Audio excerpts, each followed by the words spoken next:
మహాగణపతిం మనసా స్మరామి మహాగణపతిం మనసా స్మరామి. TR creations family అందరికీ నా హృదయపూర్వక ధన్యవాదాలు. అలాగే ఈ యొక్క 7వ తారీఖు నుంచి అంటే జూన్ మాసానికి సంబంధించి ద్వితీయం సెకండ్ వారానికి సంబంధించి రాశి ఫలాలు ఏ విధంగా ఉండబోతుంది ఏంటనేది చూద్దాం. సో ఇక్కడ మనం మెయిన్గా చూసినట్టయితే కనుక ఈ వారం మేజర్ ట్రాన్సిటల్ చేంజ్ విషయానికి వస్తే మంగళవారం శుక్రుడు ఇక్కడ కర్కాటక రాశిలోకి మారుతూ ఉన్నారు 9వ తారీఖు. సో అలాగే ఇక శని యొక్క సంచారం మీన రాశిలో ఉంది, కుజుడు మేష రాశిలో స్వక్షేత్రంలో ఉన్నారు, రవి వృషభ రాశిలో ఉన్నారు, బుధుడు కూడా కన్యా రాశిలో మిథున రాశిలో ఉన్నారు. అలాగే గురు శుక్రుడు కర్కాటక రాశిలో, సింహంలో కేతు యొక్క సంచారం ఉంది. ఇక చంద్రుని యొక్క గమనం మనం ఈ వారం తీసుకున్నట్టయితే కనుక కుంభం, మీనం, మేషం, వృషభం ఈ స్థానాల మీదుగా చంద్రుని యొక్క సంచారం కూడా జరుగుతూ ఉంది. కాబట్టి దీన్ని బట్టి మెయిన్గా ద్వాదశ రాశుల వారికి సంబంధించి ఈ యొక్క వారం ఫలితాలు ఏ విధంగా ఉండబోతున్నాయి ఏంటనేది మనం ఇప్పుడు చూద్దాం. తులారాశికి సంబంధించి చూద్దాం. తులారాశి వాళ్ళకి సంబంధించి మనం చూస్తే కనుక ఈ రాశికి మేజర్గా షష్టమంలో శని, లాభంలో కేతు, 2 గ్రహాల యొక్క అనుకూలత తులారాశి వాళ్ళకి ఇక్కడ మనకు కనిపిస్తూ ఉంది. సో షష్టమ స్థానంలో యాక్చువల్గా శని యొక్క సంచారం,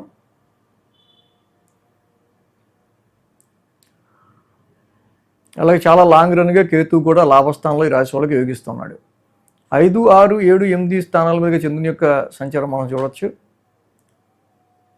కాబట్టి మంగళ, బుధ, గురు, శుక్ర మొత్తంగా ఈ 4 రోజులు కూడా ఈ రాశి వాళ్ళకి అనుకూలంగా ఉంది.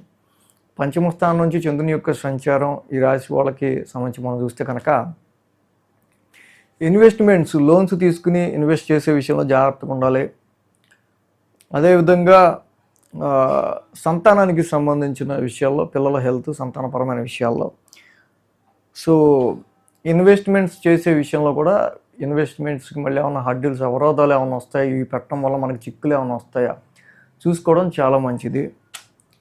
కంటిన్యూ థింకింగ్లో ఉంటారు, కంటిన్యూ మీ క్రియేటివిటీని ఉపయోగించాల్సి వస్తుంది. మంగళ, బుధవారాల్లో షష్టమ స్థానంలో చంద్రుని యొక్క సంచారం, జనరల్గా షష్టమంలో చంద్రుడు యోగిస్తాడు, శని యోగిస్తాడు.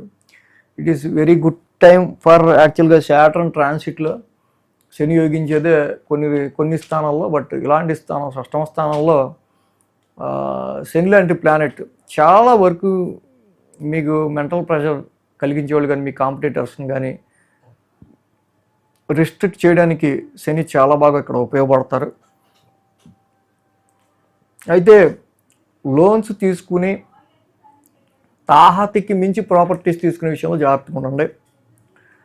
గురు శుక్రవారాల్లో సప్తమ స్థానంలో చంద్రుని యొక్క సంచారం మనకి ఇక్కడ కనిపిస్తుంది. సప్తమంలో చంద్రుడు ఏదైతే ఇక్కడ ఉన్నో సప్తమంలో కుజుడు కూడా ఉన్నాడు.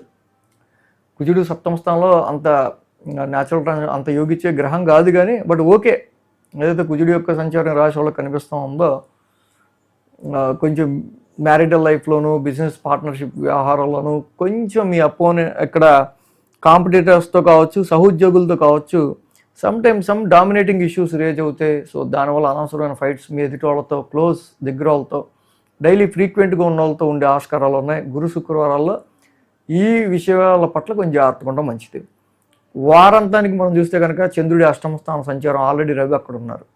కాబట్టి ఎవ్రీ ప్రాఫిట్ని మీరు కాపాడుకునే విషయంలో, ఎవ్రీ ప్రాఫిట్ని మీరు యూటిలైజ్ చేసే విషయంలో కొంచెం జాగ్రత్తగా ఉండాలి. ఆరోగ్యానికి, ఉద్యోగానికి కొంచెం వస్తున్న ట్రాన్స్ఫర్మేషన్స్, కొన్ని ఏమైనా మార్పులు చేర్పులు జరుగుతుంటే కొంచెం జాగ్రత్తగా ఉంటాం. హెల్త్ పరంగా కొంచెం జాగ్రత్త తీసుకోవటం, ఇది వారాంతంలో తీసుకోవాల్సిన మెయిన్ జాగ్రత్తలు.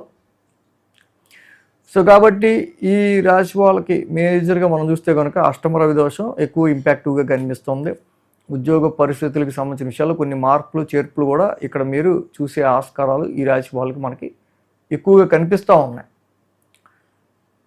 సో కాబట్టి అష్టమ రవికి మాత్రం కేజింపు గోధుమలు, రెడ్ క్లాత్ దానం చేయండి, చాలా మంచిది. నిత్యం జపాకుష్మ సంకాసం చదవండి.